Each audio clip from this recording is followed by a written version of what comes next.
What's up, my fellow weeps of culture? Today we're talking about dojins versus hentai. The classic dispute. You all know it. You've all heard of it. Today we're covering it. Now, there is advantages and disadvantages to both sides, of course. I mean, in any good argument, that's the case, right? With hentai, it's animated, and because of this, it means it's a video, and this means that you can hear those sweet, very underage sounding voices, but it's okay because they're not actually underage. You know, the "Oi, senpai," yeah, all that shit, yeah. Whereas dojins don't have that at all. I mean, they're just books, pages, so all it is reading, right? So with this, you would assume that, well, obviously, hentai is better. But that may not be the case, and I don't think it is the case. You see, with dojins, every single page has to be made well. If one page is made bad, then when you come across that page, it's gonna be in the forefront, and you're gonna notice it. A lot more than one or two bad frames in a hentai, right? Along with this, because dojins are animated and are just still frames, this means that they have to be higher quality, because in hentai, they can be lower quality because it doesn't really matter. You're not gonna see that frame for too long, so does it really make that much of a difference? Not really a lot of the time. And I'm basing this argument on average, right? The average hentai and the average dojin, not the best of the best, because that's astronomically different. But in a lot of hentai, whether it be low budget or high budget, they end up doing loops of animations of a girl getting fucked, sucking her dick, something like that. It ends up being looped a bunch of times, and there's nothing wrong with that. It just ends up feeling like a fucking slideshow of hentai gifs instead of a, well, animated porn, I guess.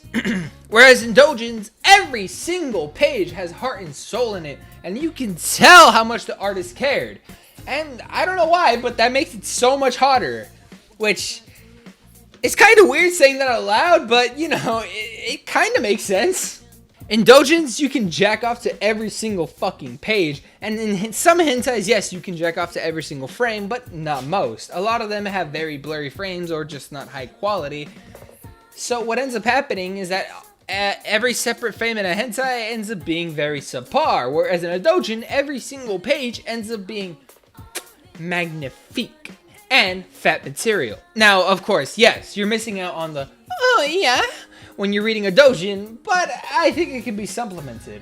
Because when you're reading a dojin, all that you're doing is imagining. It's kind of like reading a book, right? I mean, other than the artwork, but you're gonna be playing those sounds in your head, and that means you're gonna be imagining it to your liking.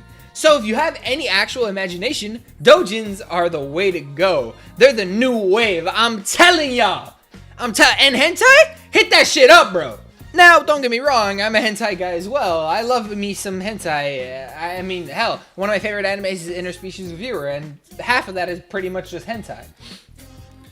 But at the end of the day, I have to give it to dojins. In my opinion, dojins are just better. It's more of an out-of-body experience, and if I want a fast nut, I'll do hentai. But if I want a slow, good, quality nut, I'm gonna read some fucking dojins. You already fucking know. That's all I have to say. I hope you guys have opinions too. Argue in the comments. I wanna argue with you. I'ma get you to know how good dojins are, because these shits are being fucking underrated to hell and back, and it kinda is annoying because hentai is fucking great, but dojins, bro, dojins just hit different.